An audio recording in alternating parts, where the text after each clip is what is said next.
लोरी है और मेरे साथ आज मल्टीपल ऑर्गेनाइजेशंस, इन्वायरमेंटल ऑर्गेनाइजेशंस यहाँ आई हैं आपके सामने एक इम्पॉर्टेंट बात रखने, जो है कि बाढ़ जो हमारी 26 और 28 तारीख को पिछले महीने आई, उसके क्या रीजंस थे, उसके क्या नेचुरल रीजंस थे जो सबको लगता है कि ये नेचुरल था, और क्या प्राइमरी मैन मेड रीजंस थे जिसकी वजह से जो तबाही थी वो आज तक जितनी तबाही हमने कभी देखी नहीं उतनी तबाही हो गई।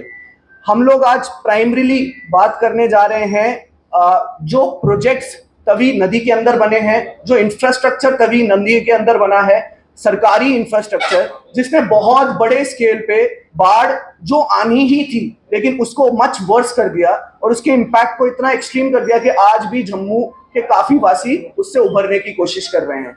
इसके अलावा हम लोग आज कुछ ऐसी डिमांड्स भी रखेंगे जो आपको सॉल्यूशंस की तरफ लेके जाएगी कि कैसे हम लोग इस इशू को हल कर सकते हैं। और एक और चीज जो मैं स्टार्टिंग में ही बताना चाहता हूं प्रेस कॉन्फ्रेंस के, कि लगभग हमारा मानना है कि पहले जो 88 की बाढ़ थी, 88 की बाढ़, और जो 14 की बाढ़ थी, उसमें जो समय का डिफरेंस था, और 14 और 25 की बाढ़ में जो समय का डिफरेंस है, और जो अगली बाढ़ में समय का डिफरेंस होगा वो बहुत कम होगा। आप पैटर्न देख रहे हैं किस तरीके से ये कम हो रहा है। तो हमारा मानना है अगली बार 3 से 5 साल या उससे भी कम समय में आ सकती है, तो हमारे पास समय बहुत कम है। और आज जो ये मुद्दा हम रखने जा रहे हैं ये आने वाले टाइम पे जाने बचा सकता है। इस बार तो जान गई नहीं, लेकिन अगली बार हो सकता है कि हम लोगों को जान का नुकसान भी झेलना पड़े, देहरादून और हिमाचल की तरह। अब मैं चाहूंगा कि हमारे स्पेशल गेस्ट जो पुणे से आए हैं, जो 20 साल से ज्यादा रिवर्स के ऊपर काम करते हैं और आर्किटेक्ट बैकग्राउंड के हैं, सीनियर आर्किटेक्ट हैं और पुणे से हैं, और रिवर फ्रंट डेवलपमेंट जैसे प्रोजेक्ट्स के ऊपर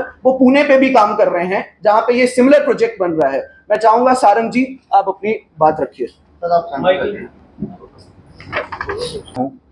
आप सबको मिलने के लिए, यहाँ के लोगों को मिलने के लिए कल ही आया।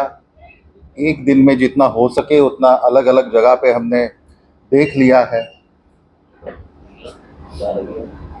हमने तो सिर्फ देखा, पहले तो न्यूज़ में सुना, टीवी पे देखा, आपने तो वो सबका अनुभव किया। मुझे तो लगता है ये जो 26 और 28 अगस्त को यहाँ पे जो बाढ़ आई थी वो शायद सिर्फ ट्रेलर हो सकता है, न जाने एक्चुअल पिक्चर कब रिलीज होगी, क्योंकि परिस्थितियाँ इतनी बदल रही है, इतनी तेजी से बदल रही है। स्पेसिफिकली क्लाइमेट चेंज की वजह से जो बारिश का जो प्रमाण होता है, एनुअल रेनफॉल जो है, वो हर जगह पे बढ़ रहा है, सिर्फ इधर नहीं पूरी दुनिया में बढ़ रहा है। और सिर्फ बारिश बढ़ रही है ऐसी बात नहीं है, बादल फटने लगे हैं। मतलब कम समय में ज़्यादा बारिश होती है। जब कम समय में ज़्यादा बारिश होती है तो वो पानी ज़मीन में जाता नहीं है और उसके सरफेस रन ऑफ जनरेट होते हैं और उसकी वजह से बाढ़ की लेवल बहुत तेज़ी से बढ़ती है। यही अनुभव हम हर जगह पे देख रहे हैं और 2025 में जितनी जगह पे फ्लड देखे शायद ही इसके पहले हमने देखे होंगे।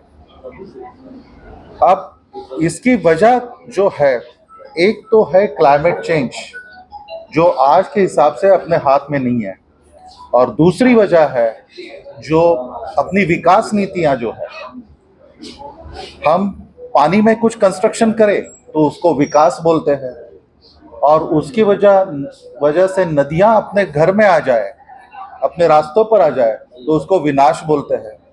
शायद हम इसमें कुछ तो भी गलती कर रहे हैं, ये अपने को समझ लेना चाहिए।